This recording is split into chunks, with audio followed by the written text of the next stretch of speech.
Well, again, you see a lot of ads on TV for Nexium and many of the what they call Protonics, medicines to inhibit people's stomach acid. And the fallacy is most people who have acid reflux or heartburn don't have too much acid. If anything, they have an inadequate amount of acid, either a decreased or absent amount of acid. Now, how does that happen? Well, if you don't have enough acid in your stomach, you can't break down the protein properly into the amino acids, and you can get heartburn. And the typical conventional response is to give you medicine to inhibit that stomach acid.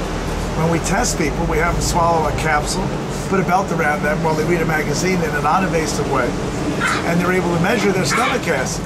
Matter of fact, 95% of people with acid reflux need stomach acid, and the minute you either change the food they eat or the ability to improve their digestion, the acid reflux goes away. How many people constipation just resolve transit time? Should move your bowels every 12 to 18 hours. Many times when that's delayed, food could just reflex back, and to inhibit that acid, if anything, that inhibits function and causes other downstream consequences, like chronic yeast problems, food chemical sensitivities, and other things. You can't even absorb your foods properly. And they've obviously done a study to show when you give people medicine to inhibit your stomach acid, it really sets you up for osteoporosis and thinning of bone.